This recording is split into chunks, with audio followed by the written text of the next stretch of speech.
that many of these Turkish families had that we met. And that is meaningful work for women. I think that we forget sometimes our ideas of transformation can become so grand and so large scale that we forget the value of a child. And I never underestimated for a moment when I saw a woman look at her child, or an older woman reflect on how she was contributing to her family now that maybe her children had become more independent and maybe are at school themselves. But that was always valued, and it was also valued by the men that we met. And I would also say that the women that were working outside the home also had support and encouragement, and it was meaningful to see. And again, we need to allow each woman to discern in her own heart how it is that she's going to live her life of service and faith, and how she is going to make that meaningful. Wrapping up of this educational part, I'd like to ask if it's any important to you that the Gulen's leading or advice of educational activities within the concept of achieving a world peace and contributing to the world's future. I think Mr. Gulen's efforts in the educational system and educational models is critical for peacemaking in our world. And I wish that we had something similar. I think our education needs to, in the United States, needs to have a dimension of looking toward the world with an appreciation and love for diversity, and to realize that we do have a responsibility in our education systems to teach openness to other people, other cultures, other faiths, to foster world peace and peace in our backyards. So moving into the interfaith dialogue, intercultural dialogue, and others, I'd like to start with what's the source of, or what's the reason of prejudices for interfaith or intercultural dialogue? What do you think the source is? I think the resistance to interfaith dialogue or intercultural dialogue comes in part by people fearing that if they affirm the truth in another tradition or in another culture, that somehow diminishes the truth that they find in their own culture or religious tradition. I think it stems from a too narrow understanding of truth, that truth somehow isn't big enough to accommodate different expressions of it. And as my work as a pastor, that's where I see the fear that somehow if my Muslim neighbor has a true and living faith, then somehow is something wrong with mine. There tends to be that somehow if I deny others their truth and their expressions of faith, then that somehow strengthens mine.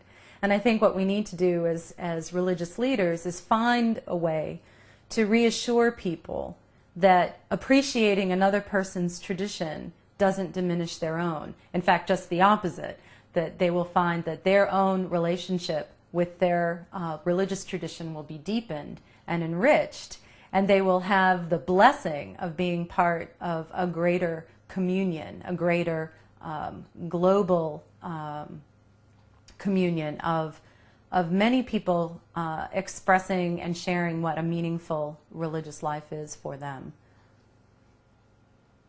So, speaking about 9/11, was it any effect to your understanding of Islam? Is it changed your Islam view?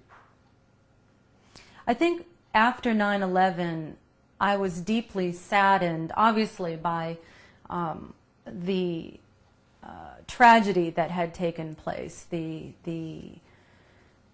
devastation to so many lives, and to the life as we knew it changed. I think I was equally deeply saddened, though, to see around me this lashing out and this almost hardening of the heart toward really any sort of deeper understanding of what were some of the factors that contributed to this this tragedy, to these acts. That there almost seemed to be a reaction against any sort of digging deeper and struggling with it as community, as people of all religions. Let's look at this and see what has happened here, and to grieve that and heal with that and really move together. Unfortunately, I think in some ways that we became more fragmented. And I think there's been positive things that have happened since then. I think that as time has gone on and as other things, in the world have happened, that we have been moved in a direction where many of us are feeling that we have to do more to overcome these divisions and overcome the hardness of heart that would prevent us from seeing how any religion can become hurtful, and what are those warning signs. And I know a lot of scholars are doing work on that, a lot of religious leaders are doing work on that, and how can we as different people of different religious traditions come together and say that no matter what our tradition is, we will not accept intolerance or extremism or violence in whatever tradition that we have.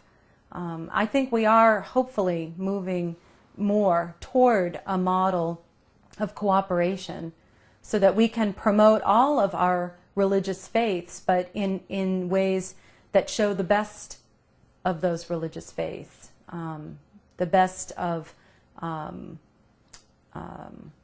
the love of God and love of neighbor, however we understand that. Were you aware of the works of Fethullah Gulen in terms of the anti-violence, anti-terror calls, in that relating to the dialogue efforts? What do you think of Gulen's works of helping into the universal peace? Before becoming involved with IID, I was not aware that Mr. Gulen was, I didn't realize that he had a paradigm of nonviolence and that he was a teacher of that. And I think it's been largely through my husband's work as a religious scholar that I've been exposed to his ideas. And my husband developed a class on nonviolence and looked at many different teachers of that paradigm, and definitely includes Mr. Gulen in that group of teachers who show us the way. So I think that for me, I have my work cut out for me, because I feel that as a religious leader, as a pastor in a local church, I believe that that nonviolence needs to be our paradigm. And I hope that as I continue to educate myself, that Mr. Gulen's thought will be deeply enriching and helpful to me in my work.